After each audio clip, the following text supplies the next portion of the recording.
누가복음 10장 말씀인데요. 이 말씀을 자세히 보면 예수님을 따르는 이 사람들의 삶의 자세에 대해서 말하고 있습니다. 그런데 우리가 이 지금 사랑에 대해서 말할 때 우리는 대부분 하나님을 어떻게 사랑해야 되는지에서 먼저 말할 때가 있습니다. 그런데 오늘 본 말씀에 보면요, 마르다와 마리아에 관한 얘기가 누가복음 10장 38절부터 42절에 지금 뒷부분에 나왔죠. 그리고 오늘 함께 읽으신 말씀에는 이웃사랑에 대해서 먼저 말하고 있습니다. 그래서 하나님을 사랑하는 그런 사람은 어떤 사람이냐면 다른 것보다 먼저 하나님의 말씀 그리고 예수님에게 집중해야 된다는 것입니다. 그럼 이웃사랑은 어떻게 해야 됩니까? 라고 물었을 때 이 제자의 그런 삶의 자세와 모습에 대해서는 사마리아인처럼 이웃을 사랑해야 된다라고 지금 예수님께서는 말씀하신 것입니다. 사실 우리가 이 세상을 살아갈 때 정말 많은 것으로 분주할 때가 있습니다. 주님을 믿고 따른다고 하면서도 정말 때로는 내 삶에 바쁜 것부터 할 때가 있습니다. 그렇지만 예수님께서는 바쁘고 분주한 것이 아니라 가장 먼저 해야 할 것이 무엇인지 올바로 분별하고 그 가장 중요한 것을 최선을 다해서 하라는 말씀이시고, 이웃도 정말 내가 바쁘고 분주하고 해야 할 일이 많음에 불구하고 길가에 이런 쓰러진 이웃을 먼저 사랑하라 라고 지금 말하고 있습니다. 그런데 이러한 그 예수님의 가르침에 대해서 궁금했던 한 사람이 등장합니다. 25절에 보면요, 어떤 율법 교사가 일어나 예수를 시험하여 이르되 선생님, 내가 무엇을 하여야 영생을 얻으리까? 라고 지금 말하고 있습니다. 정말 이 율법 교사는요, 순수한 마음에서 예수님에게 영생에 대해서 묻는 것이 아니라 분명히 25절 전반부에 보면 예수를 시험하여 라고 말하고 있습니다. 사실 율법교사는요, 하나님의 말씀을 늘 연구하는 사람이었습니다. 그리고 하나님의 말씀을 정말 이스라엘 백성들에게 가르치는 사람이었습니다. 그럼에도 불구하고 예수님 앞에 나와서 이 교활한 마음을 가지고 정말 영생을 어떻게 얻을 수 있냐라고 지금 질문하고 있는 것입니다. 이 자리에 모이신 우리 성도님들은 영생은 얻는 것입니까? 또 무엇을 해야 영생을 얻을 수 있습니까? 질문 자체가 잘못됐죠. 사실 우리는요, 이 구원과 영생에 있어서만큼은 단 하나도 우리가 이것에 기여한 바가 없습니다. 오직 은혜. 그 하나님께서 우리를 태초에 하나님의 자녀로 작정하여 주셔서 우리가 오늘 이 자리에 서 있습니다. 그리고 영생은요, 내가 무엇을 해서 얻는 것이 아닙니다. 그저 하나님의 일방적인 은혜요, 또 그 하나님의 은혜와 선물로 내가 지금 이와 같이 주님의 큰 은혜를 받는 것입니다. 그럼에도 불구하고 이 율법교사는 무엇을 해야 그러니까 주어가 내가 무엇을 해야 영생을 얻을 수 있습니까? 라는 그 질문 자체에 이 지금 율법교사의 구원관 그리고 이 땅에서 어떤 삶을 살아야 되는지에 대해서 우리는 엿볼 수 있습니다. 그런데 한 가지 더요, 예수님에게 찾아왔던 한 젊은 청년도요, 똑같은 질문했습니다. 그것은 무엇이냐면요, 마태복음 19장 16절에 어떤 사람이 주께 와서 이르되 선생님이여, 내가 무슨 선한 일을 하여야 영생을 얻으리까? 부자 청년도 똑같은 질문했던 것입니다. 영생에 대해서, 구원에 대해서, 그리고 우리가 하나님 품에 안기기 위해서 어떤 것을 해야 되는지에 대해서 궁금할 수도 있는데, 둘 다 동일하게 똑같은 잘못을 하고 있는 것은 무엇이냐면 주어가 나입니다. 내가 무엇을 해야 영생을 얻을 수 있습니까? 라고 했을 때 이 부자 청년에게 예수님께서는 네가 재물이 많으니 그 가진 것을 나눠주고 나를 따르라 라고 제자로서 초청해 주셨습니다. 그렇지만 이 부자 청년은 재물이 많아서 예수님의 말씀을 듣고도 근심하고 떠났던 것입니다. 정말 우리가 영생을 얻는 것, 그리고 이 땅에서 무엇을 하며 살아가야 하는지에 대해서는 우리가 분명히 알아야 합니다. 그럼에도 불구하고 여전히 잘못된 그런 시작과 접근으로 인해서 결국 어려움을 겪고 있는 것을 우리는 보게 됩니다. 예수님은 처음부터 이 율법 교사의 잘못된 점을 알려주고 깨닫게 하려고 하시는 것이 아니라 26절에 보는 것처럼 예수님이 이르시되 율법에 무엇이라 기록되었으며 내가 어떻게 읽느냐라고 그가 지금 예배 시간마다 반복해서 암송하고 또 예배 시간마다 정말 하나님 앞에 고백하는 것이 무엇이냐라고 묻습니다. 근데 율법교사는요 너무나 핵심을 잘 알고 있었습니다. 정말 지식이 뛰어난 사람이었습니다. 누가복음 10장 27절 대답하이르되 내 마음을 다하며 목숨을 다하며 힘을 다하며 뜻을 다하여 주 너의 하나님을 사랑하고 또한 내 이웃을 내 자신같이 사랑하라 하였나이다. 정말 이 율법교사는 그 하나님 사랑과 이웃 사랑에 관한 율법의 정신을 단 한 문장으로 정리했던 것입니다. 정말 대단합니다. 그런데 이 율법교사를 비롯한 유대인들의 가장 큰 문제가 있었습니다. 그것은 바로 무엇이냐면 이웃의 범위와 그 이웃에게 하는 행동에 대해서 그들이 제한했던 것입니다. 레위기 19장 18절에 이런 말씀이 있습니다. 원수를 갚지 말며 동포를 원망하지 말며 내 이웃 사랑하기를 내 자신같이 사랑하라 나는 여호와이니라 라는 말씀이 있는데 여기서 유대인들의 그러한 이웃에 관한 생각을 알 수 있습니다. 그들은요 유대인의 집단을요 자기가 생각하는 그 범위 내에서 제한했던 것입니다. 그리고 선택했습니다. 내가 이웃을요 선택하고 제한했던 것입니다. 처음 율법교사가 내가 무엇을 해야 영생을 얻을 수 있습니까? 라고 물었던 것처럼 이 유대인들은요 이웃의 범위를 정하는 그 주어가 바로 누구냐면 내가 됐던 것입니다. 내가.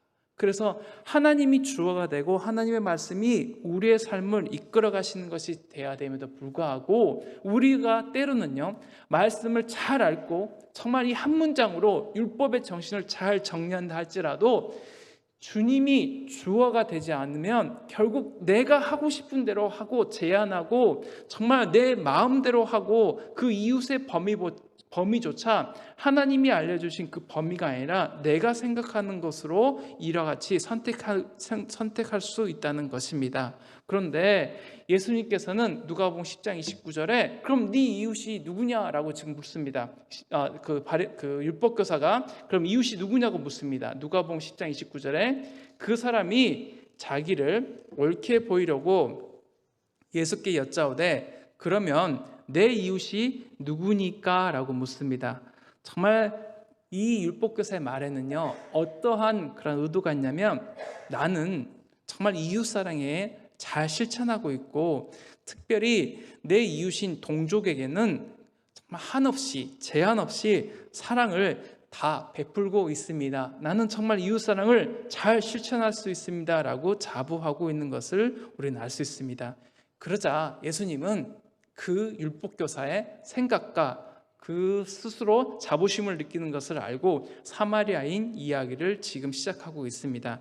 그런데 정말 이 사마리아인의 이야기를 시작할 때요 이 사마리아인이 도왔던 사람이 바로 어떤 사람이냐면 길가에서 강도를 만난 사람이었습니다.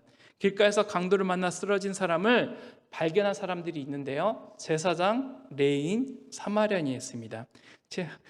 그런데 그 길가에 쓰러진 사람이 어디에 있었냐면 누가복음 10장 30절에 보면요 예수님이 대답하여 이르시되 어떤 사람이 예루살렘에서 여리고로 내려가다가 강도를 만나매 강도들이 그 옷을 벗기고 때려 거의 죽은 것을 버리고 갔더라라는 것처럼 지금 여리고로 가는 그 길에서 쓰러져 있는 것을 이제 보게 됩니다. 이 강도는요 도저히 스스로 힘으로는 지금 이 상황과 어려움을 해결할 수 없었습니다. 그런데 그 곁을 지나는 첫 번째 사람이 바로 누구냐면 제사장이었습니다. 제사장은요 먼저 어떤 일을 해야 되냐면 백성들을 위해서 성전에서 하나님께 이 제물을 드려 제사하는 일을 했습니다. 그리고 성전에서 제사장에게 주어진 그 업무를 다 마치고 여리고로 있는 자기의 집으로 가는 길이었을 것입니다. 그 길에 정말 길가에 쓰러진 이 정말 사람을 보고 먼저 가서 확인하는 것이 아니라 다른 쪽으로 피해 갔습니다. 그것은 왜냐면요, 자신이 제사장의 업무를 진행하는 중에 혹시라도 시체를 만져서 그 업무를 앞으로 하지 못할 것이라는 그런 우려와 염려 때문이었습니다. 결국 율법을 잘 지키려고 노력했던 것은 우리가 충분히 알 수 있는데, 단 한 가지 우리가 좀 아쉬웠던 것은 무엇이냐면, 가까이 가서 이 사람이 최소한 살았는지 죽었는지조차도 확인하지 않았던 것입니다. 결국 율법을 그가 자신의 행위를 정당화하는데 지금 근거로 삼고 있다는 것입니다. 사실 백성의 지도자로서 그 업무를 잘 하는 것도 중요하지만 이 생명을 위급한 상황 가운데 이 사람을 정말 살리기 위해서 최소한의 인간적인 이 도리와 그런 최소한의 도움은 줘야 했었음에도 불구하고 이 사람은, 제사장은 정말 비인간적으로 행동했던 것입니다. 그 다음에 이제 레위인이 지나갑니다. 레위인도요, 제사장과 마찬가지로 이 하나님과 백성에게 봉사하기 위해서 구별된 사람이었습니다. 정말 레위인도 사실 무엇보다 백성들을 사랑하고 그 사랑을 실천함에도 불구하고 외면하고 떠나갔습니다. 그런데요, 지금 이제 사마리아 사람이 지나갑니다. 누가복음 10장 33절에 어떤 사마리아 사람은 여행하는 중 거기 이르러 그를 보고 불쌍히 여겨라고 말하고 있습니다. 그런데 여러분, 우리가 행동하기 전에 뭐가 먼저 바뀌어야 되죠? 마음이 먼저 바뀌어야 됩니다. 마음이 먼저 바뀌어야 되는데, 우리가 지금 사마리아 사람이 이웃을 돕는 그 지금 길에서 만난 이 사람을 돕는 그 행위 이전에 34절에 여러 도움의 행동이 나오는데 33절에 보면요, 그 마음이 먼저 어떻게 됐는지 볼 수 있습니다. 33절 하반절에 불쌍히 여겨라고 말하고 있습니다. 이 불쌍히 여겨라는 말은요, 정말 민망히 여기고 측은히 여기는 마음입니다. 이것은요, 상대방이 어렵고 힘들 때 그 사람과 동일한 그 고통을 느끼는 마음입니다. 영어로는 compassion인데요, 그 상대방의 고통을요 내 것으로 느끼는 것입니다. 우리 이제 함께 예배드리는 우리 또 어르신들, 우리 성도님들은 측은지심이라는 단어를 잘 아실 것입니다. 측은지심의 마음으로 그 상대방이 지금 어떠한 상황이고 어떠한 고통과 어려움이 있는지 나와 같다고 느끼는 것입니다. 내 상대방의 아픔을 내 것으로 느끼는 마음이 있을 때야 결국 그 사람을 도울 수 있는데, 이와 같이 상대방을 불쌍히 여기는 그 마음은요, 집을 나갔던 작은 아들을 기다렸던 그 아버지의 마음에도 불쌍히 여기는 마음이 있었습니다. 마태복음 9장 36절에 예수님이 그 무리를 보고 불쌍히 여기는 마음이 있었는데요, 마태복음 9장 36절에 무리를 보시고 불쌍히 여기시니 이는 그들이 목 잡는 양과 같이 고생하며 기진함이라. 그리고요, 집을 나갔던 이 작은 아들을 보고도 측은히 여기셨는데요, 누가복음 15장 20절에 이에 일어나서 아버지께로 돌아가니라. 아직도 거리가 먼데 아버지가 그를 보고 측은히 여겨 달려가 목을 안고 입을 맞추니 라는 단어가 있습니다.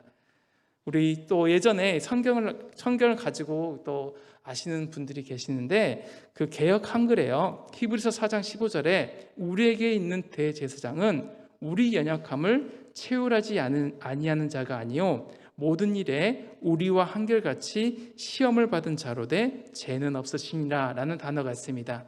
즉 채울한다는 것은요, 함께 아파하고 고통한다는 뜻입니다.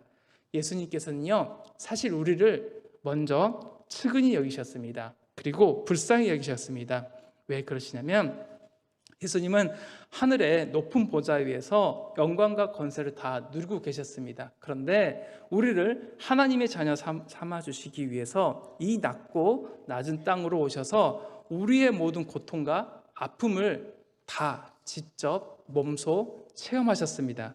그리고 정말 나사로가 죽었을 때 그 나사로를 보면서 슬피 우시기도 하셨고, 이 세상에서 여러 공생애를 하시는 동안, 그 여러 사역을 하시는 동안 자신이 사랑했던 정말 아끼는 제자들이 정말 자신을 떠나고 배반했을 때 마음이 상하기도 하셨습니다. 무엇보다 우리의 모든 죄를 대신해서 십자가에서 죽기까지 모든 고통을 겪으시고 참아내셨습니다. 그럼 예수님이 이러한 모든 고통을 다 참고 견디신 이유가 있습니다. 그것은 바로 무엇이냐면 우리를 사랑하셔서 하나님의 자녀 삼아 주시기 위해서입니다. 그래서 정말 이 낮고 천한 땅으로 낮아오셔서 정말 겪지도 않아도 될 그 어려움을 예수님께서는 직접 겪으셨던 것입니다. 그래야 해서 이 예수님을 향한 우리의 그 기도와 간구가 허공에 맴도는 메아리가 되지 않은 이유는 바로 무엇이냐면 예수님이 이미 우리를 잘 알고 계시고 우리의 어려운 상황 가운데 이 모든 것을 다 겪었기 때문입니다. 이와 같이 측은히 여기는 마음, 불쌍히 여기는 마음이 있었기 때문에 이 사람은 낮아질 수 있었습니다. 사마리아 사람은 낮아질 수 있었던 것입니다. 누가복음 10장 34절 가까이 가서 기름과 포도주를 그 상처에 붓고 싸매고 자기 짐승에 태워 주막으로 데리고 가서 돌보아 주니라 라고 말하고 있습니다. 가까이 갔습니다. 여러분, 우리 성도님들은 또 인생의 경험이 많으시니까 정말 주변에 아픈 사람을 볼 때, 때로는 피 흘리는 사람을 볼 때 허리를 숙이고 자신의 몸을 낮추고 때로는 무릎을 꿇을 때도 있는데 그 누워있는 그곳에 내가 서 있음에도 불구하고 가까이 가는 게 쉬웠나요?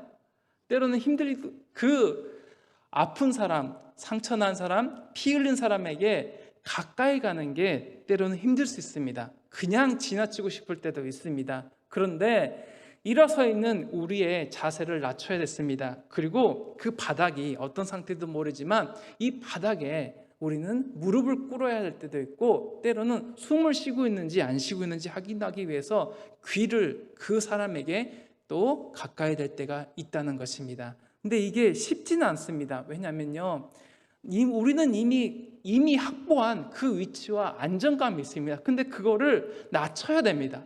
이게 낮추는 게 너무 어렵습니다. 여러분, 이해한다라는 영어 단어를 알고 계실 것입니다. 이해한다 영어 단어는 understand이지 않습니까? 그게 이해한다는 거예요. 내가 서 있는 자세에서 낮아져야 돼요. 그런데 이게 쉽지 않아요. 그래서 이해하는 게 쉬워요, 어려워요? 어려워요. 너무 어려워요.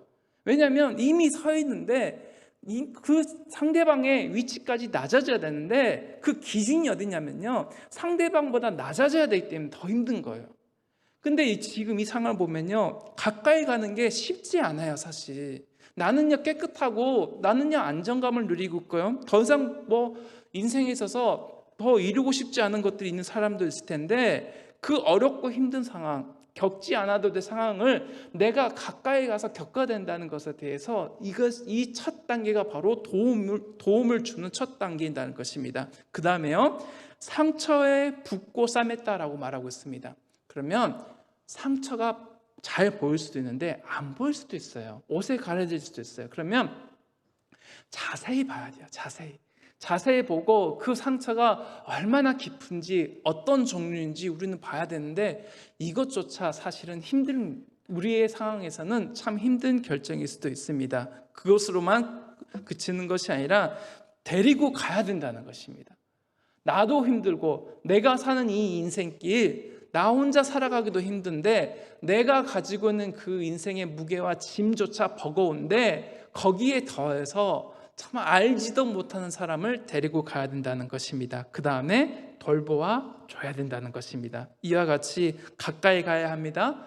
상처에 붓고 싸매야 됩니다. 그리고 데리고 가서 돌보아 줘야 됩니다. 이것이 정말 우리에게는 그냥 글자로 보면 쉬운 일인데 쉽지 않습니다. 그리고 그 주막에 데리고 간 이후에도 정말 그 사람이 앞으로 치료를 받을 수 있는 그 기간만큼 더 많은 숙박비와 또 치료비를 더 부담했던 것을 우리는 보게 됩니다. 제가 오늘 이 말씀을 준비한 이유가 있습니다. 그것은 바로 무엇이냐면 우리 부국교회가 앞으로 또 감당해야 될 우리 이웃들이 있지 않습니까?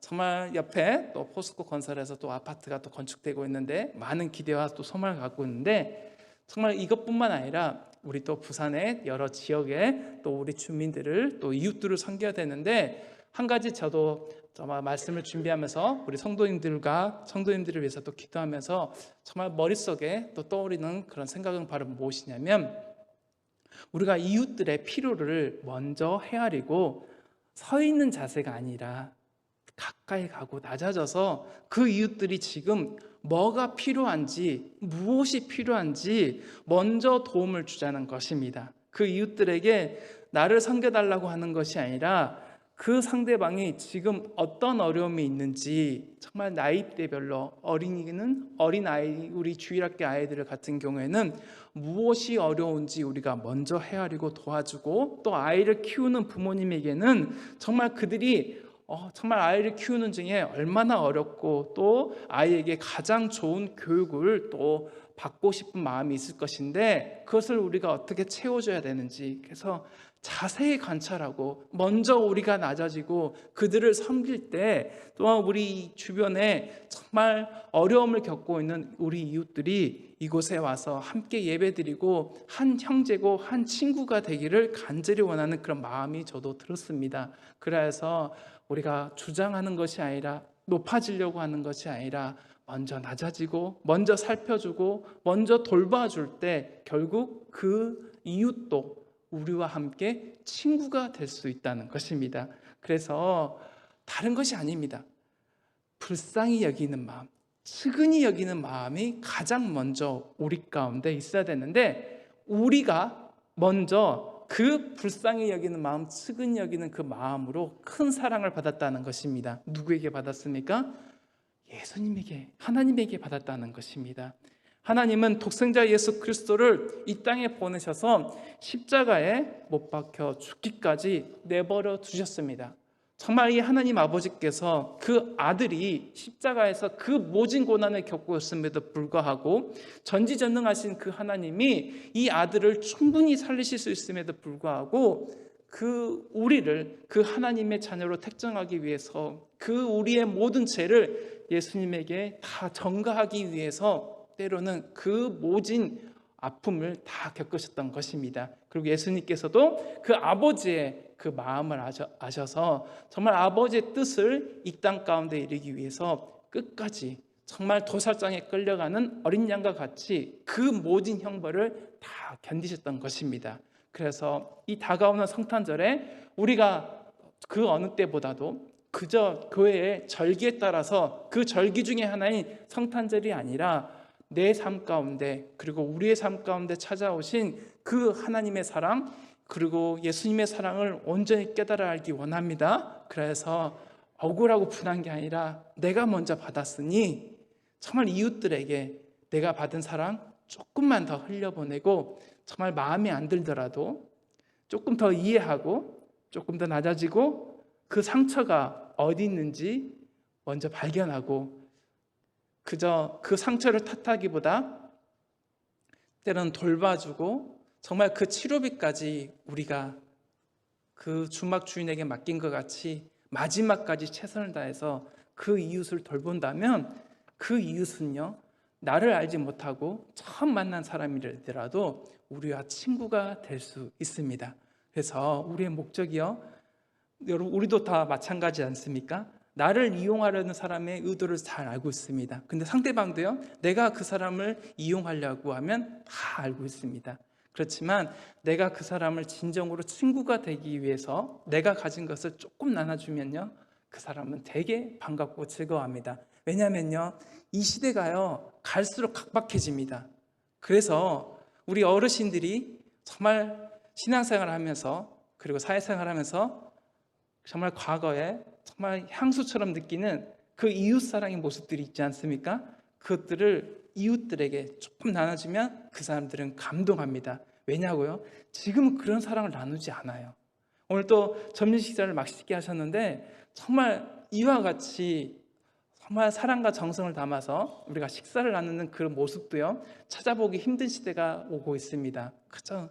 정말 우리가 이와 같이 아주 가볍고 매일 일상적으로 우리가 겪는 것 같지만, 이 시대는요 그런 시대가 아니라 점점 각박해지고 있는 시대인데, 우리 부국교회 성도님들 그리고 어르신들의 그런 삶의 모습들이요, 정말 말하지 않아도 이미 행동 가운데 다 습관처럼 다 되어 있어서 조금만 우리가 마음을 좀 너그럽게 가지면요, 충분히 우리 부산 지역 가운데 하나님의 사랑을 잘 드러내는 교회로 정말 첫 번째로 꼽히는 교회가 될 것이라는 그런 마음이 들었습니다. 그래서 저도 부족하지만 제가 먼저 성도님들에게 다가가고 혹시라도 상처가 있는지 없는지 살피고 정말 제가 할 수 있는 만큼 정말 먼저 다가가서 섬기려는 그 마음을 가지고 또 이렇게 사역을 시작하게 됐는데, 우리가 조금씩 그 가까이 가고 낮아지는 마음이 있을 때 정말 이곳 가운데 오신 성도님들 또 이웃들이 정말 행복한 그러한 신앙생활을 할 수 있을 것이라는 생각이 들었습니다. 그래서 우리가 정말 행복한 교회, 그리고 이웃을 잘 섬기는 교회, 하나님의 사랑을 이웃들에게 잘 흘려보내는 그런 부국교회가 되시기를 간절히 소망합니다.